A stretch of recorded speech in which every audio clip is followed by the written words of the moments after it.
আলহামদুলিল্লাহি রাব্বিল আলামিন ওয়াসসালাতু ওয়াসসালামু আলা সাইয়্যিদিল আমবিয়াই ওয়াল মুরসালিন আম্মা বা'দ ফাআউযু বিল্লাহি মিনাশ শাইতানির রাজীম বিসমিল্লাহির রহমানির রহিম আসসালাতু ওয়াসসালামু আলাইকা ইয়া রাসূলুল্লাহ ওয়া আলা আলিকা ওয়া আসহাবিকা ইয়া হাবিবাল্লাহ আসসালাতু ওয়াসসালামু আলাইকা ইয়া নবিয়াল্লাহ ওয়া আলা আলিকা ওয়া আসহাবিকা ইয়া নূরাল্লাহ। মাদানী চ্যানেলের দর্শক শ্রোতা, যে যেখান থেকে আজকের অনুষ্ঠান দেখছেন সকলকে আন্তরিক শুভেচ্ছা ও অভিনন্দন। আবারও আপনাদের মাঝে অনুষ্ঠান হাদিস থেকে দৃষ্টান্ত নিয়ে চলে এসেছি। প্রতি পর্বের ন্যায় আজকেও আমরা একটি চমৎকার বিষয় নিয়েছি। আজকের বিষয়টি হচ্ছে দুনিয়ার দৃষ্টান্ত। দর্শক শ্রোতা, আপনারা জানেন যে আমরা এই অনুষ্ঠানে নবী পাক সাল্লাল্লাহু আলাইহি ওয়াসাল্লাম এর সম্মানিত উপমাগুলো, নবী পাক সাল্লাল্লাহু আলাইহি ওয়াসাল্লাম যে উপমাগুলো দিয়ে আমাদেরকে বুঝিয়েছেন, সেই উপমার হাদিসগুলো নিয়ে আমরা বিষয় নিয়ে আলোচনা করে থাকি। আজকের বিষয় হচ্ছে দুনিয়ার দৃষ্টান্ত। আরবি ভাষায় দুনিয়া কাকে বলে? আরবি ভাষায় দুনিয়া শব্দের অর্থ হচ্ছে নিকটবর্তী। দুনিয়া জিদ্দুল আখিরা। আর দুনিয়া শব্দটি আখিরাতের বিপরীত ব্যবহার হয়। অনেকে মনে করেন দুনিয়া মানে হলো এই পৃথিবী অর্থাৎ আর্থ নামক এই ক্ষুদ্র গ্রহটি মাত্র, যা সম্পূর্ণ ভুল ধারণা। দুনিয়া শুধুমাত্র এই আর্থ, এই পৃথিবী নয়। চলুন আমরা একটু দুনিয়া সম্পর্কে জেনে নেই। বিজ্ঞানীরা আমাদের এই বিশ্বজগৎকে যে পরিমাণ নিজেদের জ্ঞান অনুমান করতে পেরেছে তাকে বলা হয় পর্যবেক্ষণ যোগ্য মহাবিশ্ব, অর্থাৎ যেটা পর্যবেক্ষণ করা যায়। আর এই পর্যবেক্ষণলব্ধ দুনিয়া বা মহাবিশ্বের ব্যাস প্রায় 300 বিলিয়ন লাইট ইয়ার, অর্থাৎ 30,000 কোটি আলোকবর্ষ। বিজ্ঞানীদের ধারণা অনুযায়ী মানুষ এখনো পর্যন্ত মহাবিশ্বের বিন্দু পরিমাণ জেনেছে মাত্র। আর মনে করেন আমাদের এই মহাজগতিক ছাড়া এর বাহিরে অন্যান্য আরও অনেক মহাবিশ্বের অস্তিত্ব থাকতে পারে। এটা বৈজ্ঞানিকদের ধারণা, যেগুলো এখনো মানুষের দ্বারা পর্যবেক্ষণ করা সম্ভব হয়নি।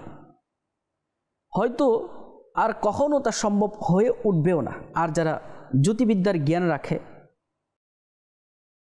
তারা বিষয়টি খুব সহজভাবে অনুধাবন করতে পারবে। সবচেয়ে মজার ব্যাপার হলো, জ্যোতির্বিদ্যাদের ধারণা মতে মহাবিশ্ব এই ব্যাসটা বিগ ব্যাং থিওরির উপর প্রতিষ্ঠিত। সেই হিসেবে মহাবিশ্ব ক্রমবর্ধমান কিয়ামত অবধি বাড়তেই থাকবে। আমি আসলে এগুলো বলার পিছনে কারণ হচ্ছে, এত বড় পৃথিবী, এত বড় দুনিয়া, এই দুনিয়াকে রাসূলুল্লাহ সাল্লাল্লাহু আলাইহি ওয়াসাল্লাম যে তুলনা দিয়েছেন, আখিরাতের তুলনায় এই দুনিয়াটা সামান্য কতটুকু, একটু আমরা হাদিসে পাক শ্রবণ করি। এত বড় দুনিয়া যেটা আমরা শুনেছিলাম, নবী পাক সাল্লাল্লাহু আলাইহি ওয়াসাল্লাম উপমা দিয়ে বুঝিয়েছেন। ক্বালা সামি'তু ওয়া আনিল মুস্তাওরিদ ইবনে শাদ্দাদ ক্বাল সামি'তু রাসূলুল্লাহি সাল্লাল্লাহু আলাইহি ওয়াসাল্লাম ইয়াকুল ওয়াল্লাহি মাদ দুনিয়া ফিল আখিরাতি ইল্লা মিছলু মা ইয়াজআলু আহাদুকুম ইসবা'হু ফিল ইয়াম্মি ফালিয়ানজুর বিমা ইয়ারজি'ু। হযরতে মুস্তাওরিদ ইবনে শাদ্দাদ রাদিয়াল্লাহু তাআলা আনহু বলেন, আমি রাসূলুল্লাহ সাল্লাল্লাহু আলাইহি ওয়াসাল্লামকে বলতে শুনেছি, আল্লাহর কসম, আখিরাতের তুলনায় দুনিয়ার উদাহরণ হলো যেমন তোমাদের কেউ মহাসাগরে নিজের একটি আঙ্গুল ডুবিয়ে দেয়, তারপর সে লক্ষ্য করে দেখো তা কি পরিমাণ পানি নিয়ে আসলো। মাদানী চ্যানেলের দর্শক শ্রোতা, একটু আমরা যদি চিন্তা করি, আল্লাহ রাসূল সাল্লাল্লাহু আলাইহি ওয়াসাল্লাম এই দুনিয়াটাকে আখিরাতের তুলনা কতটুকু সামান্য বলেছে। যে মহাসাগরের মধ্যে যখন তার আঙ্গুলটা এভাবে দিবে, দেওয়ার পর যখন আঙ্গুলটা উঠাবে তখন তো কোনো পানিই থাকবে না, অবশিষ্টই থাকবে না, শুধুমাত্র একটু ভিজা থাকবে। নবী পাক সাল্লাল্লাহু আলাইহি সাল্লাম বলেন যে এটা হচ্ছে দুনিয়ার উদাহরণ। প্রিয় ইসলাম ভাইরা, নবী পাক সাল্লাল্লাহু আলাইহি ওয়াসাল্লাম এই দুনিয়াকে দৃষ্টান্ত দিয়েছেন, উপমা দিয়েছেন। মহাসাগরের মধ্যে একটা আঙ্গুল যখন প্রবেশ করানো হবে, প্রবেশ করানোর পর যখন আঙ্গুলটা বের করা হবে তখন তো এই আঙ্গুলে কোনো কিছুই থাকবে না, শুধুমাত্র একটু আঙ্গুলটা ভিজা থাকবে। আর পার্থিব জীবন তো নয়, কিন্তু খেলাধুলা মাত্র। এবং নিঃসন্দেহে পরকালের ঘর উত্তম তাদের জন্য যারা ভয় করে, সুতরাং তোমাদের কি বুঝ নেই? সদরুল ফাজিল হযরত আল্লামা মাওলানা সৈয়দ মোহাম্মদ নঈমুদ্দিন মুরাদাবাদী রহমতুল্লাহ তাআলা আলাইহি খাজাইনুল ইরফান কিতাবের এই আয়াতে মুবারাকার আলোকে বলেন, নেক কাজ ও আল্লাহ পাক রব্বুল আলামিনের সন্তুষ্টিজনক কাজ ছাড়া বাকি যত কাজ আছে দুনিয়াতে সব কিছুই বেকার, কোনো কিছুই কাজের নয়। দুনিয়া অর্থ আমরা শুনেছি, দুনিয়া অর্থ হচ্ছে যে নিকটবর্তী হওয়া। আখিরাতের বিপরীতে যেহেতু দুনিয়া আমাদের নিকটে, এজন্য দুনিয়াকে দুনিয়া বলা হয়। দুনিয়া কি আমাদের অনেকের প্রশ্ন থাকে। চলুন আমরা হযরত আল্লামা বদরুদ্দিন আইনি রহমতুল্লাহ তাআলা আলাইহি, যিনি বুখারী শরীফের ব্যাখ্যা করেছেন উমদাতুল কারি, উনি বলছেন আখিরাতের দরজার পূর্বে সকল সৃষ্টি হলো দুনিয়া। অতএব এই দৃষ্টিকোণ স্বর্ণ রূপ্য এবং তা দ্বারা ক্রয় করা সকল প্রয়োজনীয় অপ্রয়োজনীয় দ্রব্যাদি দুনিয়ার অন্তর্ভুক্ত। আমরা যদি দর্শক শ্রোতা একটু লক্ষ্য করি যে দুনিয়ার মধ্যে আমাদের 3 প্রকার জিনিসপত্র রয়েছে, দ্রব্যাদি রয়েছে। এক হচ্ছে যেটা দুনিয়াতেও কাজে দেয় এবং আখিরাতেও কাজে দেয়। এটাই হচ্ছে আল্লাহ পাক রব্বুল আলামিনের কাছে প্রিয়। সেটি কি? সেটি হচ্ছে ইলম ও আমল। আরেক প্রকার হচ্ছে যা দুনিয়াতে উপকার দেয় কিন্তু কোনো আখিরাতে উপকার দেয় না, যেটা সবচেয়ে নিকৃষ্ট। সেটা কি? সেটা হচ্ছে হারাম জিনিসের মাধ্যমে স্বাদ গ্রহণ করা, কিছুক্ষণ সময়ের জন্য হারাম জিনিসের জন্য স্বাদ গ্রহণ করা, যেমন নাচ গান, হারামভাবে সময় অতিবাহিত করা, এই জিনিসগুলো। আরেকটা হচ্ছে ওই জিনিস যা নেক কাজে যদি আপনি এটাকে নিয়ে যেতে চান, নেক উদ্দেশ্য যদি থাকে তাহলে এটা ফাবিহা অনেক ভালো। আর উদ্দেশ্য যদি মানুষের সন্তুষ্টি হয় তাতেও ক্ষতি রয়েছে, যেমন প্রয়োজনীয় খাবার, পোশাক ইত্যাদি, যেগুলো এখন যে 3টা বিষয় বলেছি, এই 3টা বিষয় আমির আহলে সুন্নাহ দাওয়াত বরকাতুল আলিয়া নিকরি দাওয়াত কিতাবের মধ্যে ইরশাদ করেছেন। এই দুনিয়া সম্পর্কে আমাদের পূর্বেকার উলামায়ে কেরামগণ, আল্লাহ পাক রব্বুল আলামিনের নেক বান্দাগণ, ওনারা কি বলেছেন চলুন আমরা একটু জেনে নেই। হযরত আলী খাওয়াস রহমতুল্লাহ তাআলা আলাইহি বলেন, দুনিয়াটা হচ্ছে ইবলিসের মেয়ে, আর এই দুনিয়াকে যারা ভালোবাসে তারা সকলেই হচ্ছে ওই ইবলিসের মেয়ের স্বামী। ইবলিস তার মেয়ের মাধ্যমেই সেই দুনিয়াদার ব্যক্তির কাছে আসা যাওয়া করতে থাকে। অতএব আমার ভাইয়েরা, যদি তোমরা শয়তান থেকে সুরক্ষা চাও তবে তার মেয়ের অর্থাৎ দুনিয়ার থেকে সম্পর্ক ছিন্ন করে নাও। মাদানী চ্যানেল দর্শক শ্রোতা, আমরা যদি একটু এই কথাটার দিকে দৃষ্টি দেই, যেটা হযরত আলী খাওয়াস রহমতুল্লাহ তাআলা আলাইহি বলেছেন, দুনিয়াটা হচ্ছে ইবলিসের মেয়ে। আমরা এই দুনিয়ার জন্য কত কিছুই না করছি, দুনিয়ার সম্পদের জন্য সম্পর্ক ছিন্ন করে ফেলছি, দুনিয়ার সম্পদের জন্য বাবার সাথে সম্পর্ক ছিন্ন, মায়ের সাথে সম্পর্ক ছিন্ন, আত্মীয় স্বজনের সাথে সম্পর্ক ছিন্ন, বন্ধু বান্ধবের সাথে সম্পর্ক ছিন্ন। দুনিয়ার এই সম্পদের জন্য হালাল হারামের কোনো তোয়াক্কা নাই। দুনিয়ার এই সম্পদের জন্য কত কিছুই না করছি, কত অপরাধই না ঘটিয়ে ফেলছি, কিন্তু এগুলো করার পরেও তো কোনো লাভ হচ্ছে না। কারণ দুনিয়াটা তো কিছুই নয়। কারণ আপনি আমি বেশি দিন এই দুনিয়াতে থাকবো না, আমরা চলে যাব দুনিয়া থেকে। এই দুনিয়া দুনিয়ার মতোই থাকবে, এই দুনিয়াটাও একদিন ফানা হয়ে যাবে। হজরতে ফুজাইল বিন আয়াজ রহমতুল্লাহ তাআলা আলাইহি বলেন, হজরতে আব্দুল্লাহ বিন আব্বাস রাদিয়াল্লাহু তাআলা আনহু বলেন, কিয়ামতের দিন একজন নীল চক্ষু বিশিষ্ট খুবই বিশ্রী বুড়ি, অর্থাৎ বয়স্কা মহিলা, যার দাঁত সামনের দিকে বের হয়ে থাকবে, মানুষের সম্মুখে আত্মপ্রকাশ করবে। তখন বলা হবে যে এই বৃদ্ধাকে, এই বিশ্রী বুড়ি মহিলাকে তোমরা কি চিনো? তখন মানুষজন বলবে যে আমরা তো তাকে চিনি না, তাকে যেন আমরা না চিনি তার জন্য আল্লাহ পাক রব্বুল আলামিনের কাছে আশ্রয় চাই।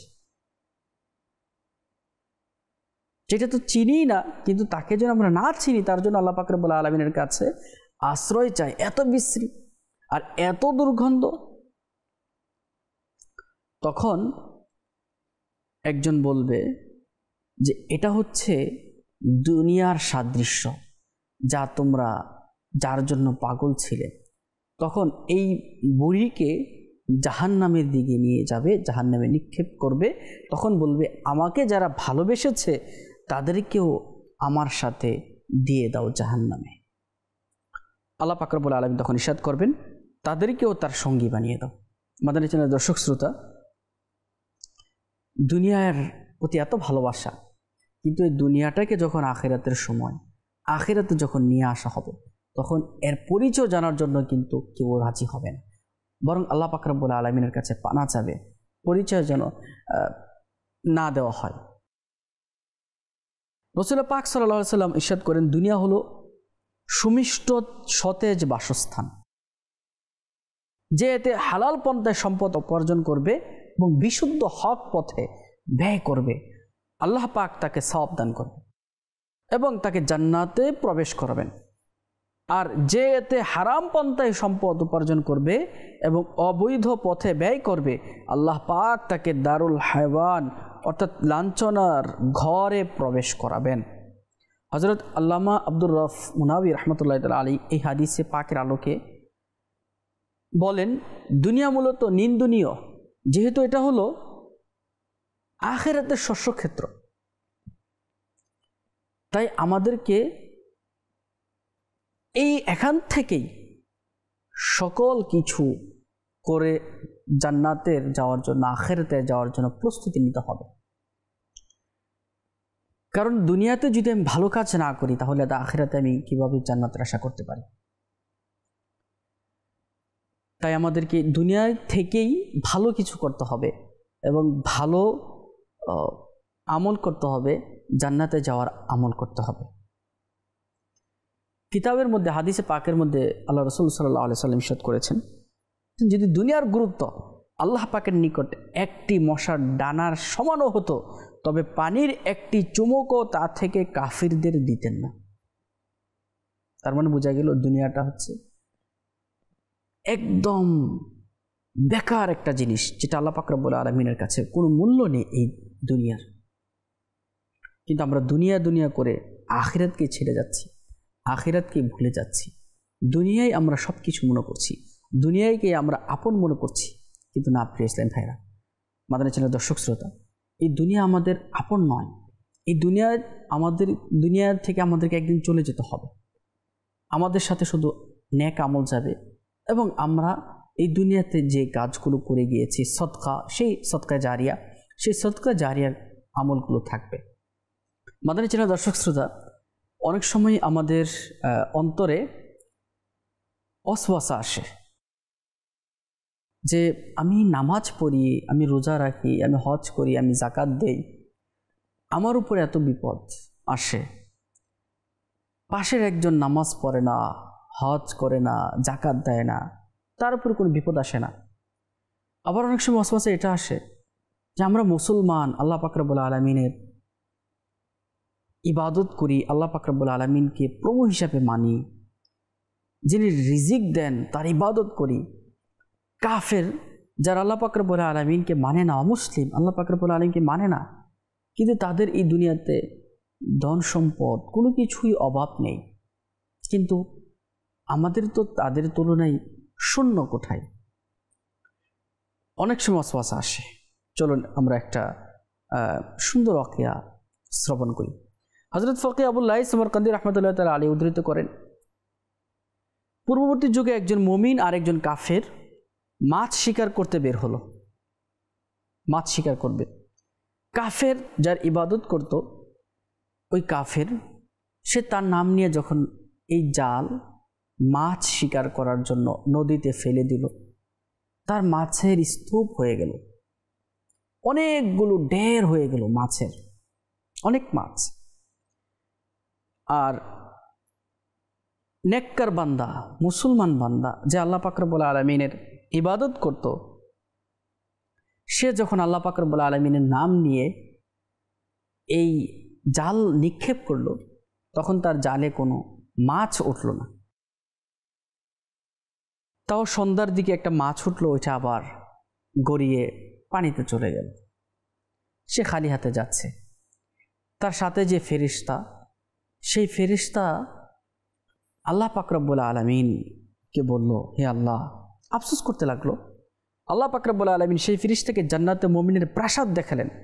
তখন সেই ফেরেশতা অজান্তেই চিৎকার করে উঠল এবং বলতে লাগলো, এই আজিমুস শান প্রাসাদ দেখে এই মুমিন যে মাছ ধরাতে ফেল হলো, সে কখনো আফসোস করবে না, কারণ তার জন্য এত আলিশান প্রাসাদ রয়েছে।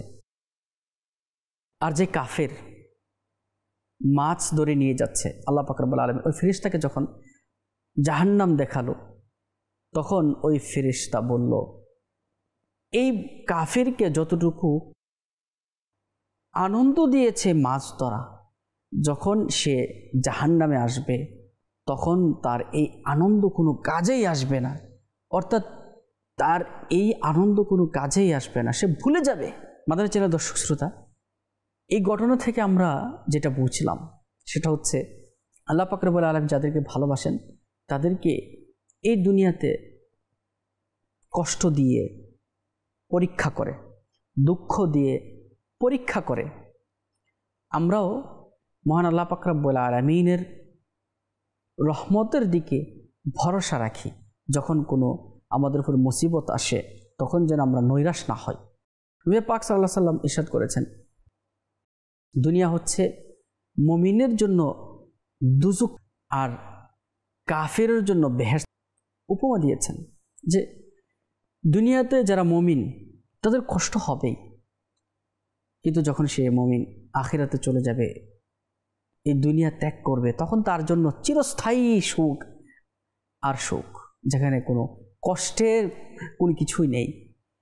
আর যে কাফের দুনিয়াতে সুখ করে ফেলেছে, তাদের জন্য দুনিয়াই সব কিছু, আখিরাতে তাদের কোনো হিস্সা নেই। তাই মাদানী চ্যানেল দর্শক শ্রোতা, আমরা যেন কখনো মন খারাপ না করি। যখন কোনো বিপদ আসে, তখন যেন আল্লাহ পাক রব্বুল আলামিনের উপর তাওয়াক্কুল রাখি, রাসূল পাক সাল্লাল্লাহু আলাইহি ওয়াসাল্লামের উপর দুরূদ পাক পাঠ করি। কারণ এই দুনিয়াটাই হচ্ছে আমাদের পরীক্ষার জায়গা। এই দুনিয়াটা আমাদের জন্য সুখের জায়গা নয়, এই দুনিয়াটা আমাদের জন্য পরীক্ষার জায়গা। এখানে মুসিবত আসবে, কখনো রিজিকের সংকীর্ণতা আসবে, কখনো সন্তান হারার বেদনা চলে আসবে, কখনো সম্পদ বিনষ্ট হয়ে যাওয়ার পরীক্ষার সম্মুখীন আমরা হতে পারি। এই পরীক্ষার যারা ভালো করেছে, কামিয়াবি হয়েছে, তারাই কিন্তু দুনিয়া জাহানের কামিয়াবি অর্জন করেছে। আল্লাহ পাক রব্বুল আলামিন এই পরীক্ষা রাসূলগণ থেকে শুরু করে আল্লাহ পাক রব্বুল আলামিনের মুমিন বান্দা পর্যন্ত পরীক্ষা নেন। আমরা হযরত ইব্রাহিম আলাইহিস সালাতু ওয়াস সালামের ওয়াকিয়া শুনেছি।